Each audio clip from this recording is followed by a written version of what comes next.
नमस्कार मैत्रिणींनो, आस्वाद गुड टेस्टमध्ये आपले खूप खूप स्वागत आहे। आज आपण झणझणीत बेसन पिठलं पाहणार आहोत।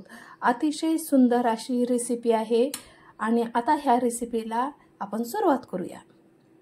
गॅस सुरू केलेला आहे, कढई ठेवलेली आहे जाडबुडाची आणि आपल्याला जेवढं बेसन करायचं आहे ना मैत्रिणींनो, तेवढं तुम्ही मेजरमेंट करूनच घ्यायचं आहे। मला 1 वाटी बेसन पीठ करायचं आहे। तर प्रथम आपल्याला हे बेसन भाजून घ्यायचं आहे, मस्त असं ब्राऊन कलर मध्ये। बेसन भाजून घेतल्यामुळे मस्त टेस्ट येते बेसनला, खमंग असं बेसन लागतं। आपल्याला तब्बल लो गॅसवर 3 ते 4 मिनिटं हे बेसन कंटिन्यू अशाच कंडिशन मध्ये हलवत भाजून घ्यायचं आहे। 2 ते 3 मिनिटं झालेले आहेत। तुम्हाला जर कळालं नसेल तर पीठ आपलं गरम झाले का ते पाहू शकता। गरम झालं की काढून घ्यायचं आहे। आता मी काढून सुरू केलेलं आहे। लोखंडी कढई ठेवलेली आहे। हिरव्या मिरच्या परतून घ्यायच्या आहेत आपल्याला मस्त अशा। परतून घेतल्यानंतर बेसन मस्त होते, वातड बेसन लागणार नाही, मिरची लागणार नाही। मस्त असं आपल्याला भाजून घ्यायचे आहे। मस्त अशा मिरच्या भाजून झाल्यात, आता मी काढून घेते। शक्यतो घरात जर अवेलेबल पात असेल तर त्या पातीचा कांदा यूज करा, पिठलं 1 नंबरचं होतं। माझ्याकडे अवेलेबल होती पात, त्यामुळे मी त्याचाच कांदा घेतलेला आहे। हा कांदा आपल्याला अतिशय बारीक असा चिरून घ्यायचा आहे आणि आडवा मी चिरणार आहे, हुबा चिरणार नाही। तुम्ही हुबाही चिरू शकता, बारीक चिरायचा आहे। अशा प्रकारे आता मी पूर्ण कांदा चिरून घेते। टमाटा घेतलेला आहे, हे टमाटा आपल्याला चिरायचं नाही तर खिसून घ्यायचं आहे। आता मी कट केलेलं आहे, आता खिसून घेते। कारण काही जण टमाटर काढून टाकतात बेसनमधून, व्यवस्थित एकजीव झाले नसले की, त्यामुळं खिसून घालायचं आहे। त्याचा पूर्ण आस्वाद आपल्याला घेता येतो। अशा प्रकारे आता मी पूर्ण 1 टमाटर खिसून घेणार आहे। बाउल घेतलेला आहे, त्यात हिरव्या मिरच्या जे भाजल्यात आणि लसूण भरपूर असा मी बारीक करून घेणार आहे। तुम्ही उकळीवरही बारीक पेस्ट करू शकता। प्रकारे जास्त मोठाडी केली नाही आणि जास्त बारीक ही पेस्ट केली नाही। बाउल घेतलेला आहे, आता हे थंड बेसन झालेलं आहे। आता मी ह्याच्यात काढून घेते। आपण भाजायच्या अगोदर पूर्ण बेसन चाळून घेतलेलं आहे। आता पाणी घालून आपल्याला, आता 1 ग्लास मी पाणी घालत आहे। पाणी घातल्यामुळे आपल्याला पिठलं हटण्यासाठी प्रॉब्लेम येत नाही, गाठी होत नाहीत। त्यामुळे आपण खालीच अशा प्रकारे पूर्ण पाणी घालून एकजीव बेसन करून घ्यायचं आहे आणि गाठी फोडून घ्यायच्या आहेत। अशा प्रकारे 1 ग्लास मी घातलेला आहे आणि पूर्ण पाण्यात एकजीव करून गाठी फोडत आहे। सारण करायचं आहे। आणखीन थोडं घालते मी, 1.5 ग्लास मी पाणी घातलेलं आहे। मस्त असं आपल्याला अशा प्रकारे बेसनचं भाजलेलं पाणी करायचं आहे। पाहू शकता किती सुंदर झालेला आहे, एकही गाठ गुटळ्या नाही। आता 1 चमचा मी ओवा प्रेस करून घालणार आहे ह्या सारणमध्ये। अशा प्रकारे गॅस सुरू केलेला आहे, लोखंडी कढई ठेवलेली आहे। ह्या ठिकाणी तुम्ही लोखंडी तवाही ठेवू शकता। आपल्याला तव्यातलंच बेसन करायचं आहे।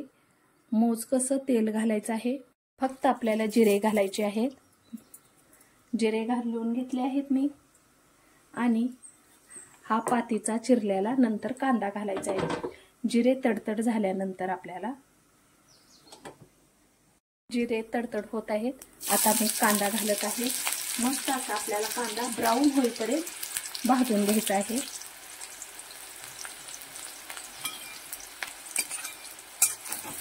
अशा प्रकारे त्यातच आपल्याला टमाट्याची पेस्ट घालायची आहे। मस्त असं आपल्याला हलवून घ्यायचं आहे। त्यातच आपल्याला हिरव्या मिरचीची पेस्ट घालायची आहे. भरपूर अशी हिरवी मिरची घातल्यानंतर मस्त असं झणझणीत आपलं पिठलं होतं. हे सारण आपल्याला कमीत कमी 2 ते 3 मिनिटं मस्त असं भाजून घ्यायचं आहे, तळून घ्यायचं आहे.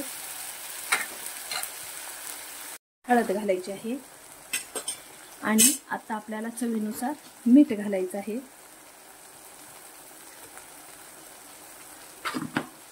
आणि अगदी थोडीशी काश्मीरी लाल मिरची घालायची आहे. थोडी घातली आहे मी.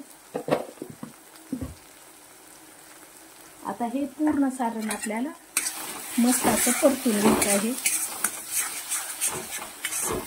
पाहू शकता मस्त असा सुगंध येत आहे झणझणीत.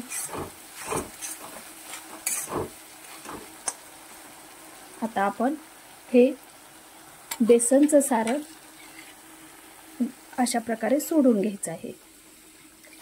पाहू शकता एकही गाठी गुठळ्या वगैरे काही होत नाही.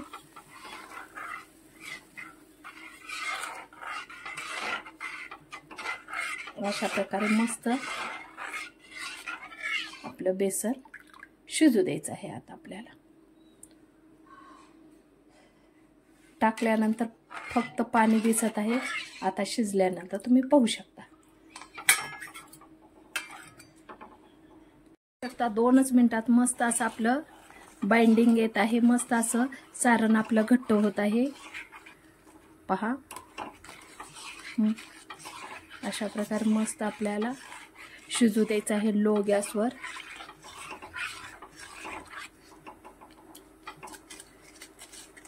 अशा प्रकारे हळूहळू हे सारण घट्ट होतं.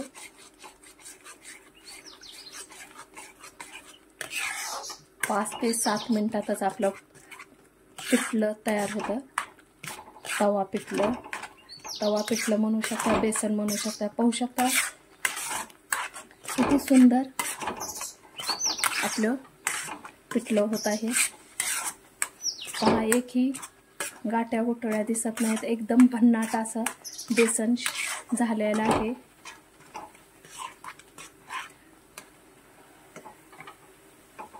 मस्त असं लो गॅसवर आपल्याला कमीत कमी 4 ते 5 मिनिटं हे बेसन शिजू द्यायचं आहे. पूर्ण आपलं सारण अशा प्रकारे एकदा फेटून घ्यायचं आहे. पाहू शकता अशा प्रकारे मस्त असं बेसन. आता अशाच कंडिशनमध्ये लो गॅसवर मी कंप्लीट 3 ते 4 मिनिटं बेसन शिजू देणार आहे. मध्ये कंप्लीट आपल्याला 3 ते 4 मिनिटं बेसन शिजू द्यायचं आहे पिठलं. लो गॅसवर मी तब्बल 5 मिनिटं शिजू दिलेलं आहे. पाहू शकता प्लेटला घाम आलेला आहे. मस्त असं बेसनवर पाणी सुटलेलं आहे. मस्त बेसन शिजलेला वासही येत आहे. लोखंडी कढई असल्यामुळे पाहू शकता खालूनही मस्त शेकलेलं किंवा भाजलेला वास येत आहे. आता आपलं बेसन तयार झालेलं आहे. आता आपण थोडीशी कोथिंबीर घालूया आणि गॅस बंद करूया. पाहू शकता मस्त असं आपलं बेसन तयार झालेलं आहे. पिठलं म्हणू शकता, बेसन म्हणू शकता. मस्त असं तवा पिठलं तयार झालेलं आहे. अतिशय सुंदर अशी ही रेसिपी आहे मैत्रिणींनो. प्लीज नक्कीच एकदा ट्राय करा. खूप टेस्टेड आहे. बेसन भाजल्यामुळे तर अप्रतिम अशी चव लागते.